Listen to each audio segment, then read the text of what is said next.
Vous êtes-vous déjà demandé pourquoi certains hommes ne parviennent tout simplement pas à oublier certaines femmes? Peu importe le temps, les rencontres qui suivent, pas même les vœux d'un nouvel amour, quelque chose en eux demeure comme une graine qui refuse de mourir. Et si je vous disais que cela n'a rien à voir avec la beauté, le statut social ou une séduction évidente? Que ce qui captive véritablement un homme, au plus profond de son subconscient, c'est un mot. Ou plutôt, une séquence silencieuse de codes verbaux qui réveillent des désirs anciens dans sa psyché, presque toujours invisibles, même à ses yeux. La plupart des femmes ont appris à crier, alors qu'en réalité, le secret réside dans le murmure. Elles croient que dominer un homme signifie le guider, alors qu'en réalité, cela signifie devenir le terrain où il se sent inévitablement attiré vers le repos. Il existe un langage caché non enseigné à l'école ou dans les romans d'amour qui touche des aspects du masculin que même l'homme ne peut nommer. Et lorsque ces mots sont prononcés au moment précis, chargés de présence et d'intention, ils ne convainquent pas, ils scellent des pactes invisibles. Des pactes qui emprisonnent le désir dans l'endroit le plus dangereux qui soit, le cœur. Mais pourquoi ces mots agissent-ils comme des sortilèges? Pourquoi, même après avoir entendu 1000 voix, un homme revient-il toujours à celle qui lui a fait ressentir quelque chose qu'il ne comprend pas lui-même? La réponse n'est pas dans la logique. Elle est dans les symboles. Carl Jung nous a enseigné que l'âme ne parle pas en idées, mais en images, métaphores, sensations. L'inconscient masculin est comme un temple antique, il ne s'ouvre qu'avec la bonne clé. Et cette clé ne sera jamais donnée à ceux qui la réclament à grands cris. Seulement à ceux qui ont appris à parler le langage du mystère. Aujourd'hui, vous découvrirez 5 mots qui non seulement éveillent l'esprit d'un homme, mais créent une impression durable, tel un parfum qui persiste même après son départ. Mais attention, chacun de ces mots exige plus que la prononciation. Ils exigent de la conscience, du temps, du silence. Ce sont des outils dangereux entre de mauvaises mains. Et c'est précisément pour cette raison qu'elles sont si puissantes entre les mains de ceux qui comprennent enfin que la véritable séduction commence là où le contrôle s'arrête. Si vous en avez assez des relations vides de sens, de la poursuite de réponses qui n'arrivent jamais, de tout donner et de recevoir des miettes, alors il est temps de tourner la page. Abonnez-vous à la chaîne dès maintenant, car cette vidéo n'est pas seulement un contenu, c'est une initiation. Chaque seconde perdue ici pourrait être exactement le fragment dont votre esprit avait besoin pour percer le schéma caché qu'il répète depuis des années. Et peut-être, juste peut-être, ce sera la première fois que vous entendrez ce que votre âme murmure depuis longtemps, mais que le monde vous a dit de fermer. Avez-vous déjà remarqué comment la plupart des gens parlent, mais presque personne n'est vraiment entendu? Les mots sont jetés comme des pierres dans le vide, répétés comme des mantras sans âme, comme des phrases héritées de voix qui ne nous ont jamais appris à ressentir. Et c'est précisément pourquoi tant de femmes échouent sans comprendre pourquoi. Car ce n'est pas ce qui est dit qui résonne, mais ce qui s'active chez l'autre lorsqu'il est dit. Les hommes ne sont pas convaincus. Ils sont touchés. Et la véritable affection ne naît jamais de l'insistance, mais de ce qui échappe à tout contrôle, un langage qui touche là où les mots ordinaires n'atteignent jamais. Lorsqu'on comprend cela, tout change. On cesse d'essayer d'impressionner et on commence à habiter. On cesse de crier et on commence à vibrer là où il n'y a plus de défense. Car il existe un point en chaque être humain, un point innommé qui ne répond qu'à des stimuli archaïques et instinctifs, qui pénètrent l'ego et trouvent le symbole. C'est là que réside le véritable pouvoir de ceux qui dominent par la présence. Non pas par l'effort, mais par la précision. Par ce que Jung appellerait la communication archétypale, lorsqu'une simple phrase porte en elle tout un univers. Et alors, on ressent sans savoir pourquoi. Toute relation est, avant tout, une danse de l'invisible. Et dans cette danse, ceux qui apprennent à guider les fils subtils du langage émotionnel deviennent le centre gravitationnel de l'expérience. Il n'y a plus de place pour les jeux prévisibles, pour les questions creuses comme « Est-ce que je te plais ?» ou « Que ressens-tu ?» Car ceux qui comprennent le code ne posent pas de questions, ils révèlent. Et révéler n'est pas exposer. C'est révéler chez l'autre ce qu'il ignorait ressentir lui-même. C'est le moment où les mots cessent d'être des sons, pour devenir des miroirs. Des miroirs qui renvoient à une personne une image d'elle-même qu'elle n'a jamais vue et qu'elle ne peut donc abandonner. Imaginez un instant que vous puissiez utiliser les mots comme un sculpteur utilise un ciseau. Un mot bien placé peut graver le respect. Un autre, le désir. Un troisième, l'attachement. Ce ne sont pas des formules magiques, ce sont des portails. Chacun vous mène, petit à petit, au cœur d'un désir que vous croyez latent. Et lorsque ce désir s'éveille, il se confond avec l'amour. Avec le destin. Avec l'idée que ce sont eux qui vous ont choisi, alors qu'en réalité, ils ont toujours été guidés par quelque chose de plus grand. Quelque chose qu'ils ne pourront jamais expliquer. Ressentez, tout simplement. Maintenant, arrêtez-vous. Respirez. Et observez-vous. Car peut-être, tout au long de cette écoute silencieuse, vous souvenez-vous déjà de moments où vous avez ressenti cela de première main. Des moments où une seule phrase a suffi pour vous perdre complètement, ou pour que quelqu'un ne quitte jamais votre mémoire. Ce n'était pas une coïncidence. C'était un langage symbolique. C'était une connexion viscérale. Et c'est exactement ce genre de présence que vous pouvez éveiller. Mais seulement si vous êtes prêt à cesser de répéter ce que le monde vous a appris, et à commencer à parler avec votre âme. Laissez dans les commentaires le mot, parmi tous ceux que vous avez utilisés, qui vous semble avoir trouvé un écho auprès de quelqu'un. Peut-être, en le révélant, découvrirez-vous votre véritable pouvoir. Le premier mot est une invitation déguisée en abandon, j'ai confiance. Mais il n'est pas ce qu'il paraît. Prononcé juste, avec la bonne intonation et au bon moment, il ne sonne pas seulement doux, il active un champ invisible de responsabilité émotionnelle chez un homme. C'est comme si, à cette écoute, il cessait d'être simplement présent et devenait nécessaire. La confiance, à ce niveau, n'est pas un compliment. C'est symbolique, presque rituel. Elle vous appelle à être plus que vous-même, à prouver que vous pouvez supporter ce qui vous est offert. C'est comme tendre un cristal à quelqu'un et dire silencieusement « Je veux voir si vous êtes digne de ne pas le briser ». Dans l'inconscient masculin, le mot « confiance » n'est pas interprété comme une fragilité.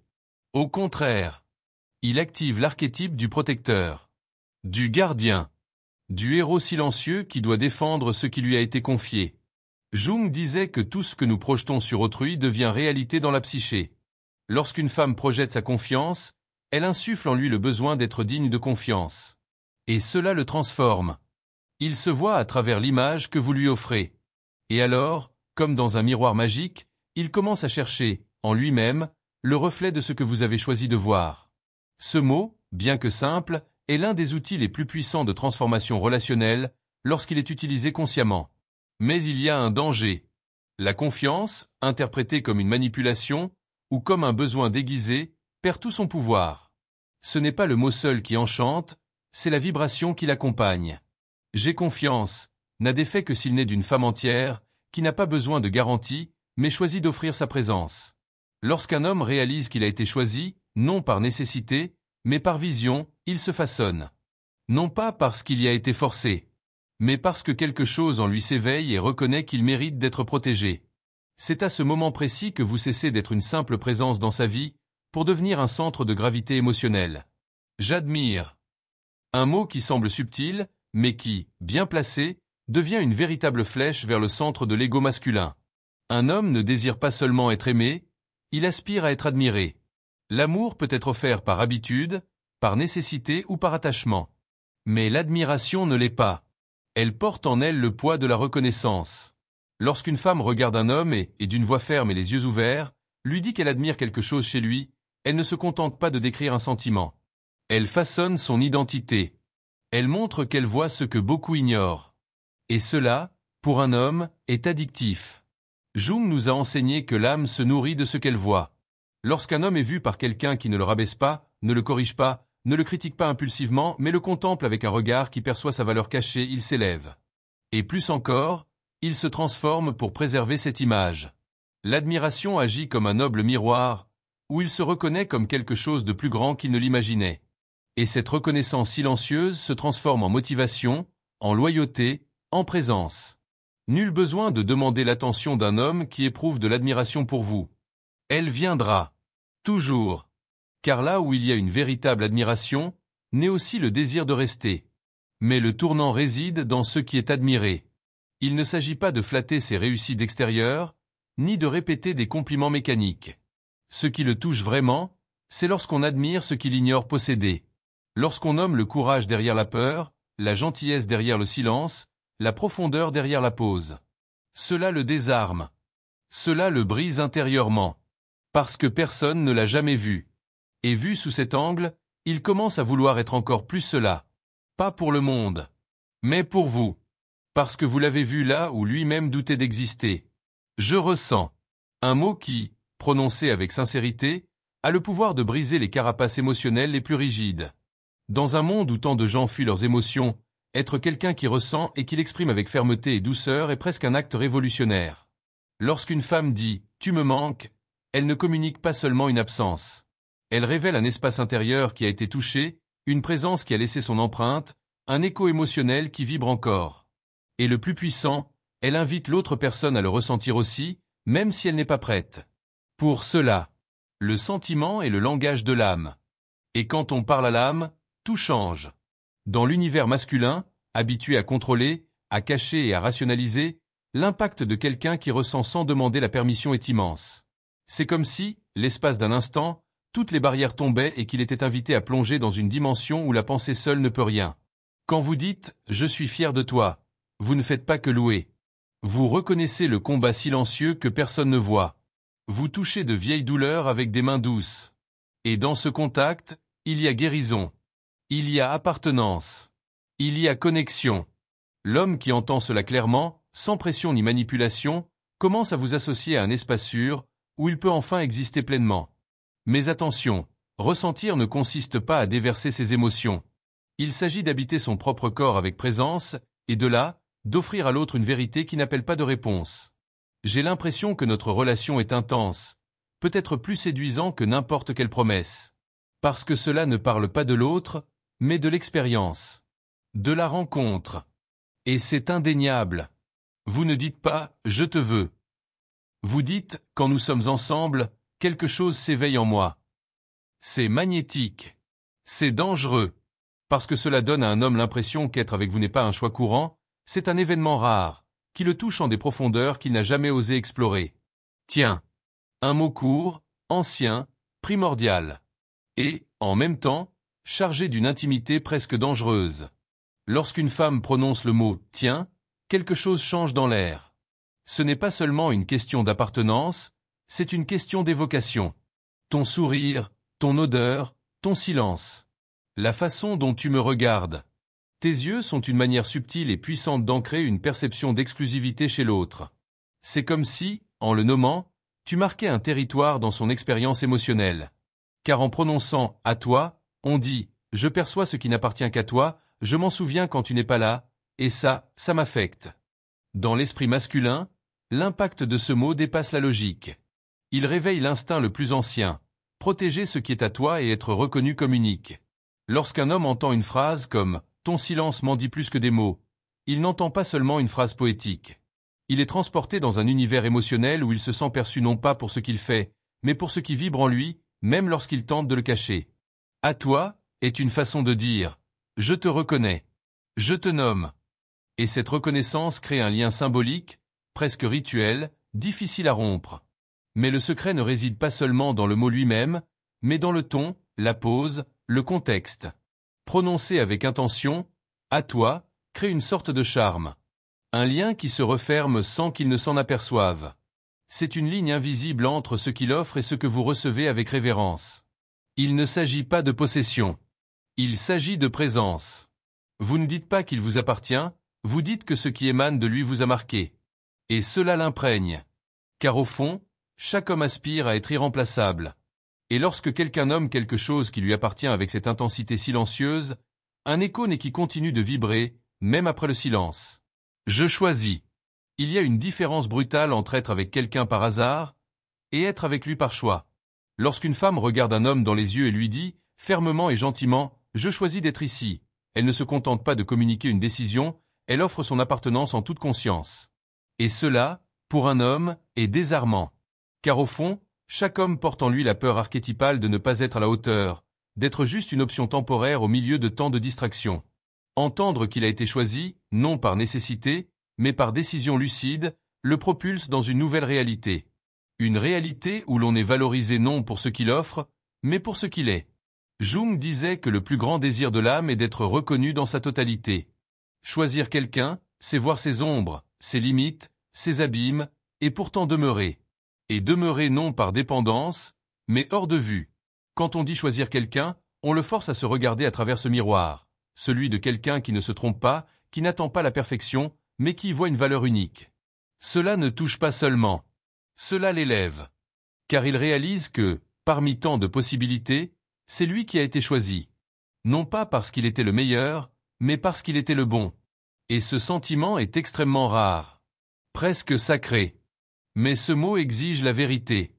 Dire « je choisis » sans en être conscient, c'est comme faire une promesse sans intention. Et dans ce cas, l'effet s'estompe.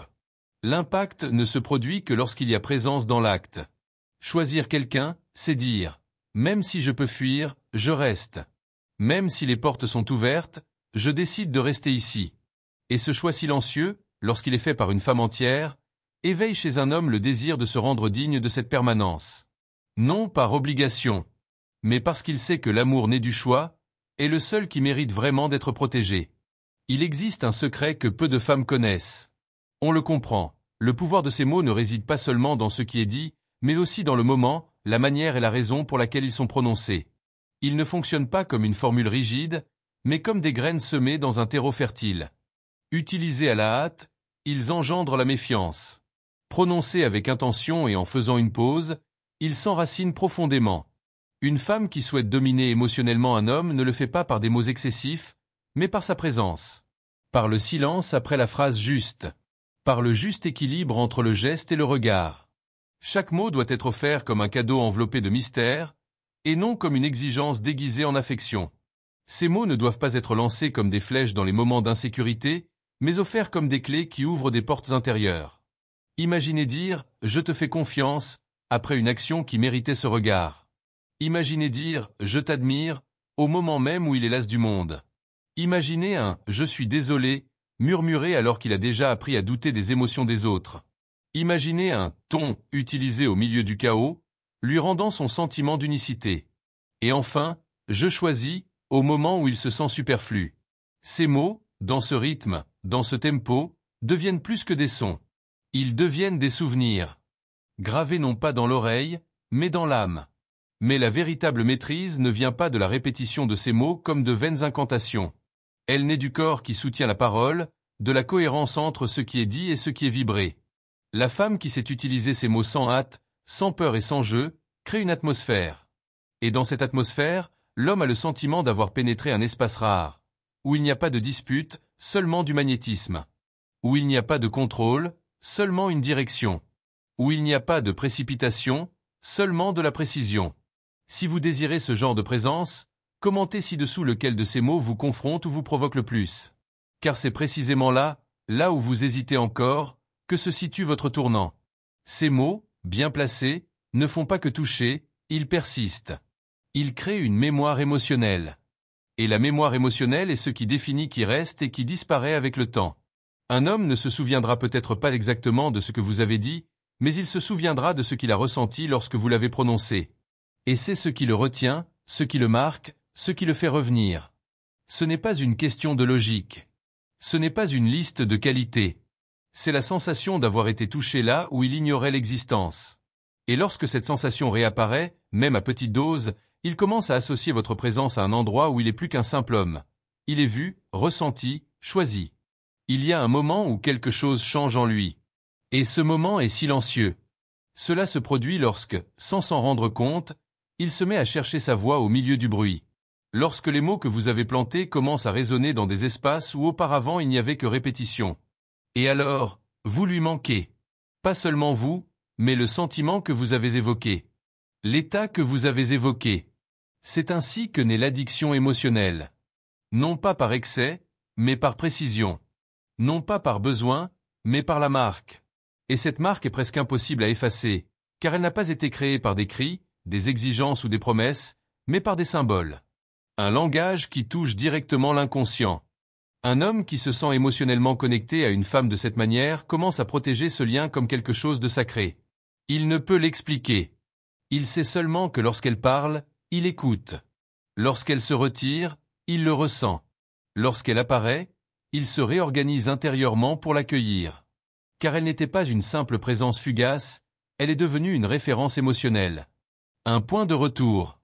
Un lieu symbolique où il se sent entier, sans avoir à faire semblant, sans avoir à se défendre. Et c'est pourquoi il revient. Parce que même lorsque tout semble aller de soi, il y a quelque chose en elle qui n'a pas disparu. Quelque chose qui demeure. Quelque chose qui vibre. Et maintenant, alors que nous arrivons au terme de ce voyage, je laisse une question en suspens. Qu'avez-vous vraiment choisi ? Il ne s'agit pas de ce que les autres attendent, ni des voix extérieures qui dictent les règles. Il s'agit de ce qui vibre silencieusement en vous, lorsque vous commencez à regarder l'autre non pas avec le regard du besoin, mais avec celui d'une perception authentique. Chaque mot prononcé est un choix. Chaque silence est un choix. Et, au fond, c'est votre choix qui résonne. Ce que vous lui dites, ce que vous choisissez de voir en lui, ce que vous touchez de votre regard, voilà ce qui transforme. Et la véritable transformation commence lorsque vous choisissez de devenir le miroir où il se voit enfin, sans masque, sans jeu. Si vous vous êtes permis, tout au long de cette vidéo, de percevoir le pouvoir qui réside dans une parole bien placée, dans un moment de présence authentique, alors quelque chose s'est éveillé en vous. Ce ne sont pas que des phrases, ce sont des ponts. Des ponts qui traversent les profondeurs de l'être, reliant le visible à l'invisible, le conscient à l'inconscient. Chaque mot, chaque geste, chaque regard, il touche ce qui se cache au-delà de la surface. Peu importe si vous, que vous en soyez conscient ou non, l'important est qu'au fond de vous, vous le sachiez, ce qui est sincère et vrai résonne toujours. Et cet écho demeure. Il ne s'estompe jamais. Et voici le tournant. Parfois, il suffit de regarder en soi pour transformer une relation, qu'elle soit avec un homme, le monde ou soi-même, et de prendre conscience de sa propre force silencieuse. Vous possédez déjà tout ce qu'il faut pour vous éveiller, toucher et transformer. Ce n'est pas extérieur. Cela n'a jamais existé. C'est en vous. La véritable magie, le véritable pouvoir, réside dans votre capacité à parler sans mots, à toucher sans toucher, à vous connecter sans barrière. Vous détenez déjà la clé. Maintenant, la question est, allez-vous l'utiliser? Si vous avez ressenti la profondeur de ces mots, si quelque chose en vous a changé ou s'est éveillé, alors il est peut-être temps de passer à l'étape suivante. Aimez cette vidéo si vous avez été en phase avec la vérité partagée ici. Commentez ci-dessous le mot ou le moment qui vous a le plus touché, et partagez-le avec ceux qui méritent également de ressentir ce pouvoir transformateur. Et surtout, abonnez-vous à la chaîne pour que ce voyage, cette quête d'une compréhension plus profonde de la nature humaine, se poursuive. Car en vous abonnant, vous ne rejoignez pas seulement une communauté. Vous participez à quelque chose de bien plus vaste, un mouvement silencieux de transformation qui s'amorce maintenant, en chacun de nous.